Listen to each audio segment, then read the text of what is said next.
एक बार की बात है, देवी सत्यभामा भगवान श्री कृष्ण के पास आती हैं और उनसे पूछने लगती हैं, हे स्वामी, आप नित्य तुलसी को जल देते हैं और देवी रुक्मणी नित्य तुलसी के पास दीपक जलाती हैं।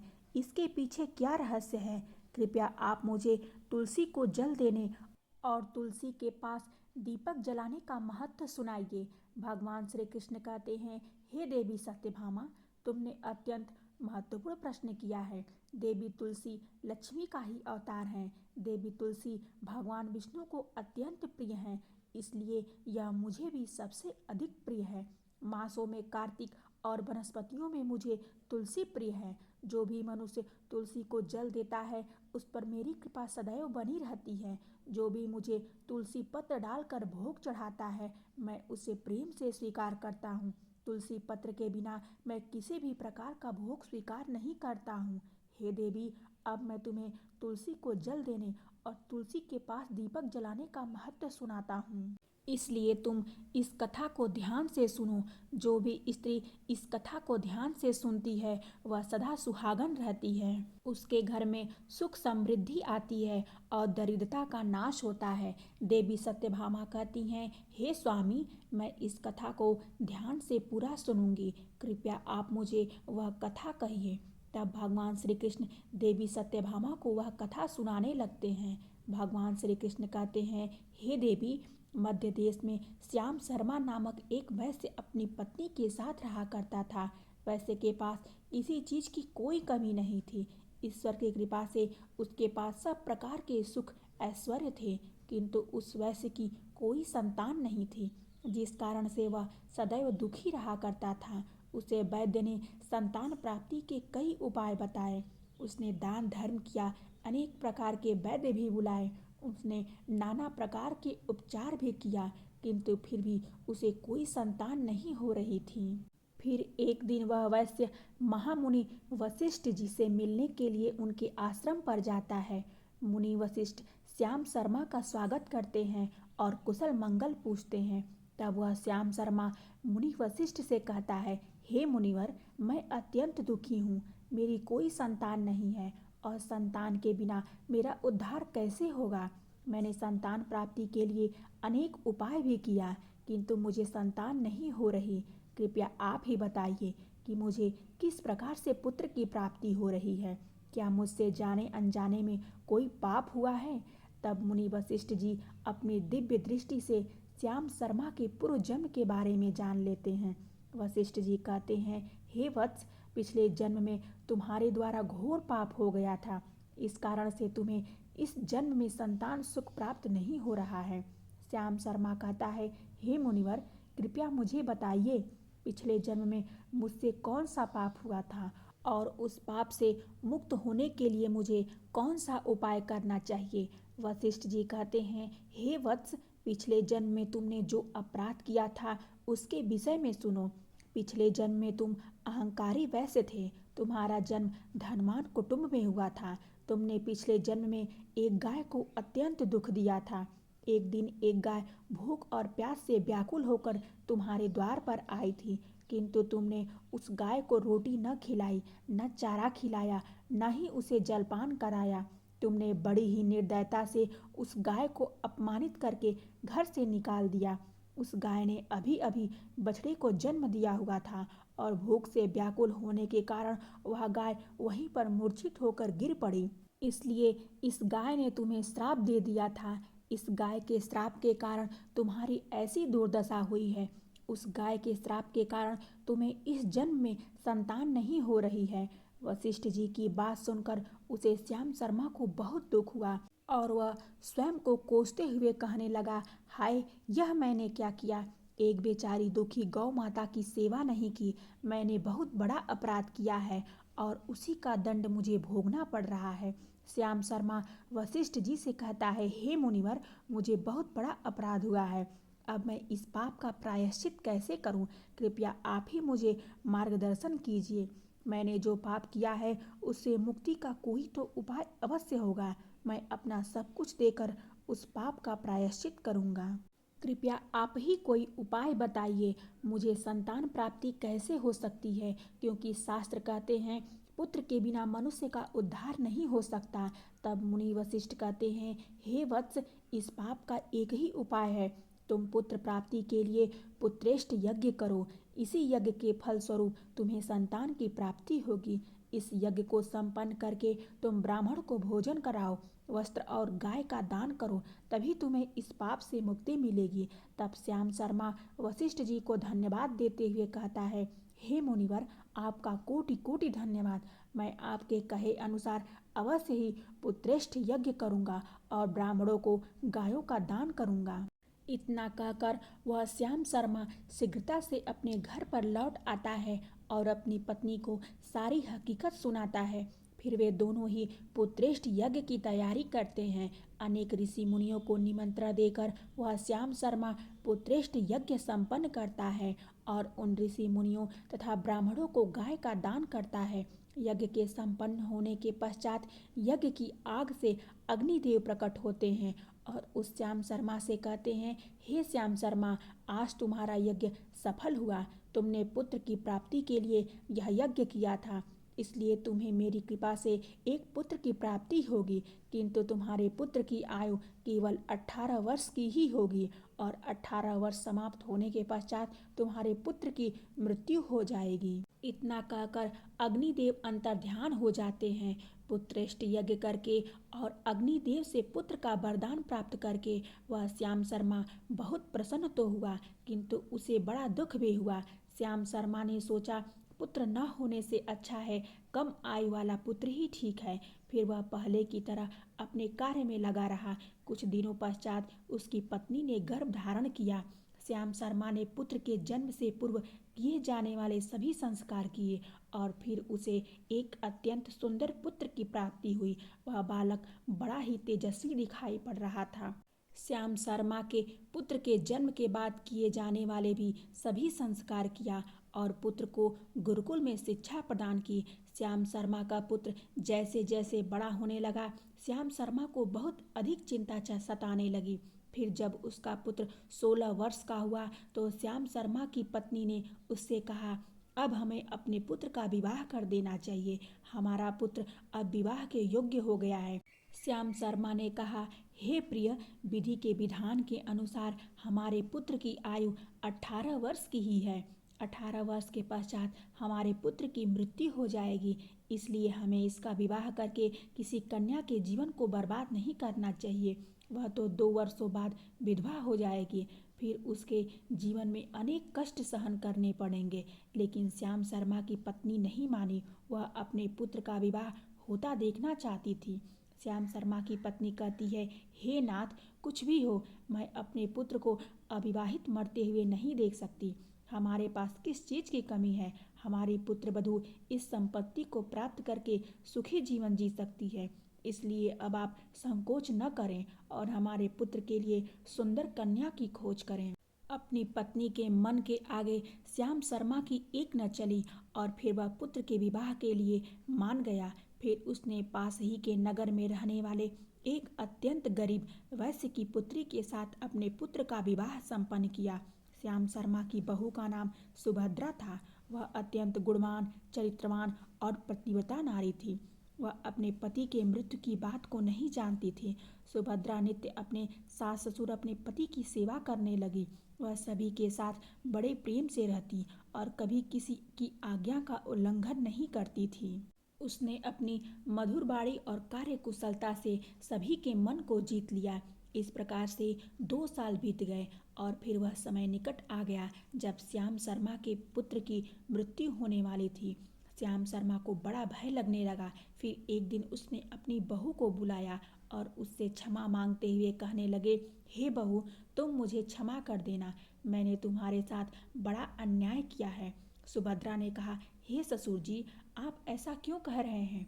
आप मुझसे क्षमा मांगकर लज्जित न कीजिए। मैं आपसे छोटी हूँ, आपकी पुत्री की समान हूँ।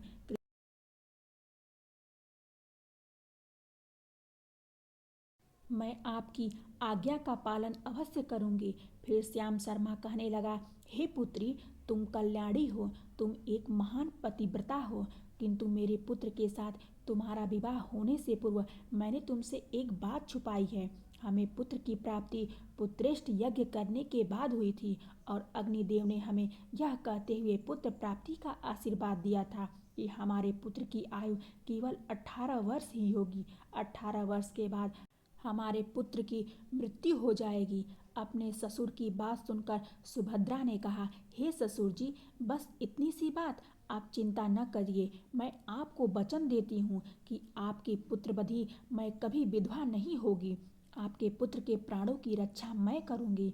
आप बस मुझे एक दीपक जल का घड़ा और एक गाय ला कर दीजिए। मेरे पति की प्राणों की रक्षा इन्हीं से होगी।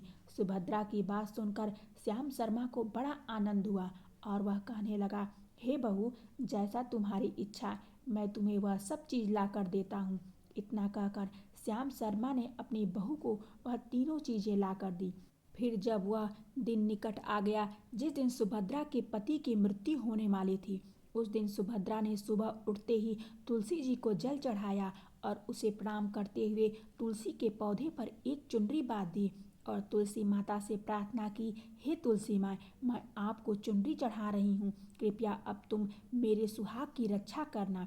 फिर सुबह के समय यमराज का एक दूत श्याम शर्मा के पुत्र के प्राण लेने के लिए उसके घर पर आ गया।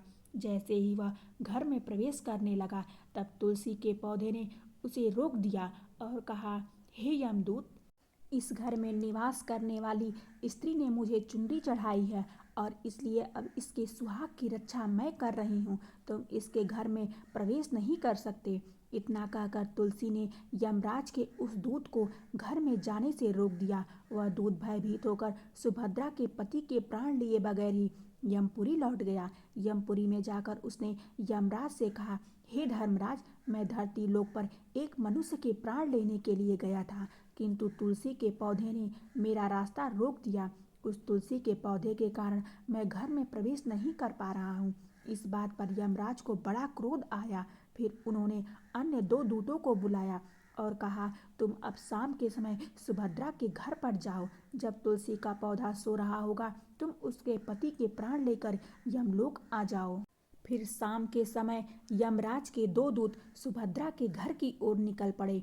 सुभद्रा ने शाम होते ही तुलसी के पास एक दीपक जला दिया और उससे प्रार्थना की, हे दीपक, अब तुम ही मेरे पति के प्राणों की रक्षा करो।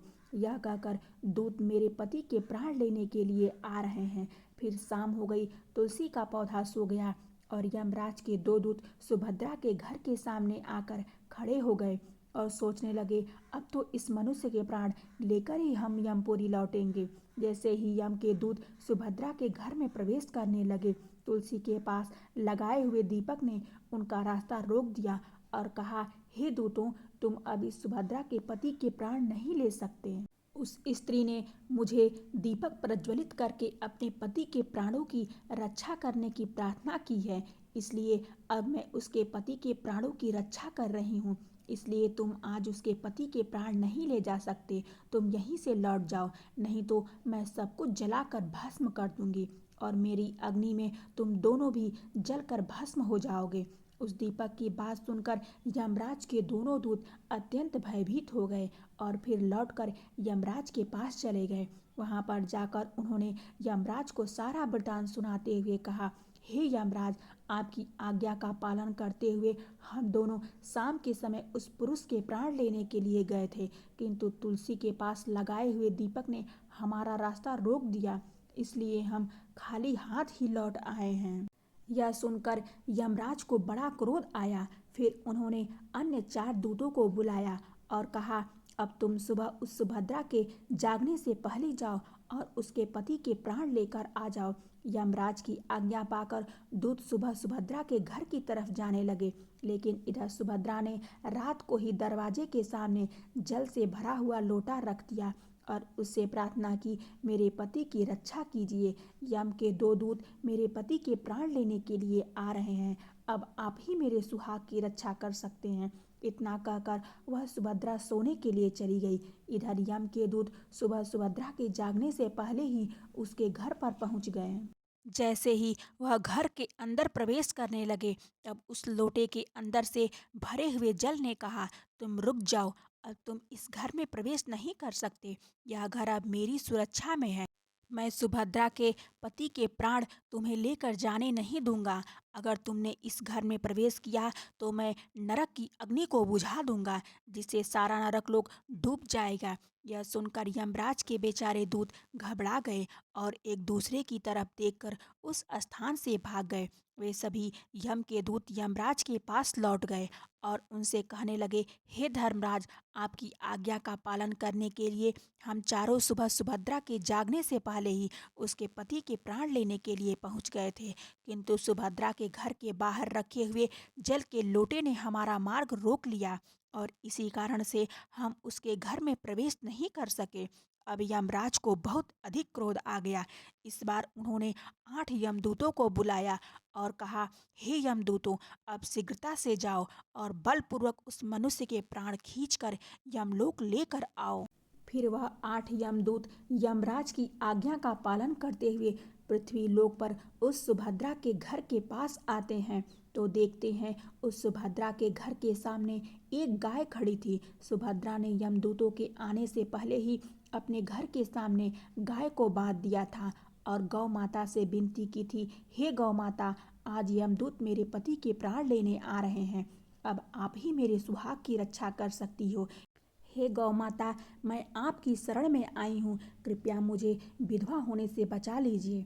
उस गाय ने कहा, हे पुत्री, तुम चिंता मत करो, मैं तुम्हारे पति के प्राणों की रक्षा में स्वयं करूंगी। मेरे होते हुए यम के दूत तुम्हारे घर में प्रवेश नहीं कर पाएंगे, इसलिए तुम चिंता से मुक्त होकर घर में अपने पति की सेवा करो। फिर जैसे ही वे यमदूत घर के अंदर प्रवेश करने के लिए आगे बढ़ेंगे, तब वह गाय उन्हें रोक देती है और कहती है, इस घर में तुम लोग प्रवेश नहीं कर सकते, इस घर की रक्षा मैं कर रही हूँ। मेरे रहते कोई भी इस घर के अंदर प्रवेश नहीं कर सकता। यदि तुमने घर के अंदर प्रवेश करने का प्रयत्न किया तो मैं तुम सभी को श्राप दे दूंगी।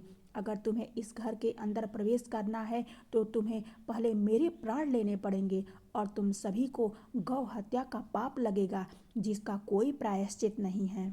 वहां पर उपस्थित सभी यमदूत गाय के द्वारा श्राप देने की बात सुनकर भयभीत हो गए। वे जानते थे कि गाय के द्वारा दिए गए श्राप से कोई मुक्त नहीं कर सकता और गौ हत्या तो संसार का सबसे जघन्य अपराध और महापाप है, जिसका कोई प्रायश्चित भी नहीं है।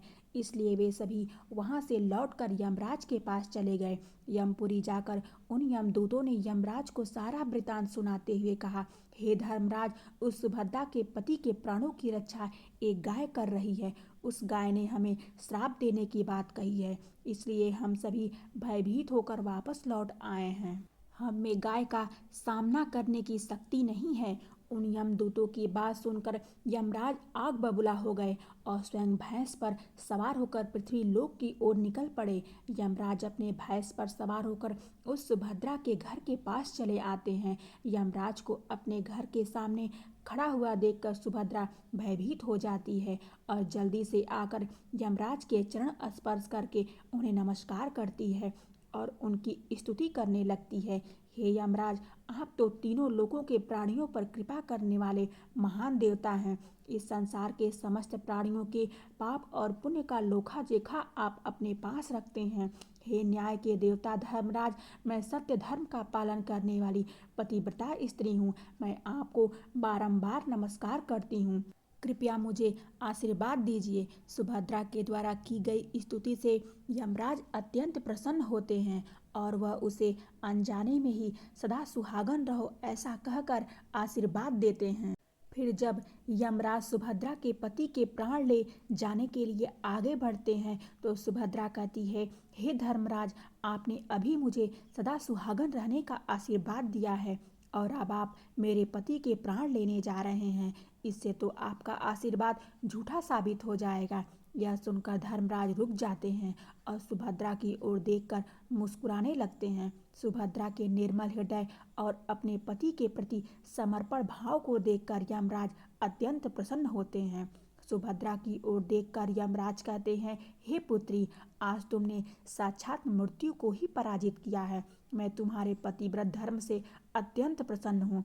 अब मैं तुम्हारे पति के प्राण छोड़ देता हूँ। तुम्हारी जो भी मनोकामना है वह मुझसे मांग लो। तब सुभद्रा ने कहा, हे धर्मराज, मैं अपने पति के लिए 100 वर्ष की आयु मांगती हूँ। मेरे लिए मेरे पति ही परमेश्वर हैं। मैं अपने पति को छोड़कर जीवित नहीं रह सकती, इसलिए आप मुझे यही वरदान दीजिए। तब यमराज प्रसन्न होकर कहते हैं, तथास्तु हे कल्याणी, आज से जो भी स्त्री अपने घर के सामने तुलसी का पौधा लगाती है, तुलसी के पास शाम को दीपक जलाती है, जिस घर के सामने गाय बंधी होती है, और जो स्त्री अपने घर के सामने जल का लोटा रखती है, उसके घर में कभी मेरे दूत प्रवेश नहीं करेंगे।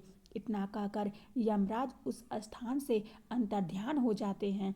भगवान श्री कृष्ण कहते हैं, हे देवी, इस प्रकार से उस सुभद्रा ने अपने पतिव्रता धर्म का पालन करके उसकी मृत्यु को टाल दिया था। इसलिए जो भी स्त्री अपने घर के सामने तुलसी का पौधा लगाती है, रोज शाम को तुलसी के पास दीपक जलाती है, उसके घर में मृत्यु प्रवेश नहीं करती। जिस घर के सामने गाय बंधी होती है, उस घर में कभी दुख दरिद्रता नहीं आती। जो स्त्री अपने घर के सामने जल से भरा हुआ लोटा रखती है, उसके घर में कभी शोक नहीं होता। तो दोस्तों, इस प्रकार से भगवान श्री कृष्ण ने देवी सत्यभामा को तुलसी के पास दीपक जलाने का महत्व सुनाया। जय श्री कृष्ण।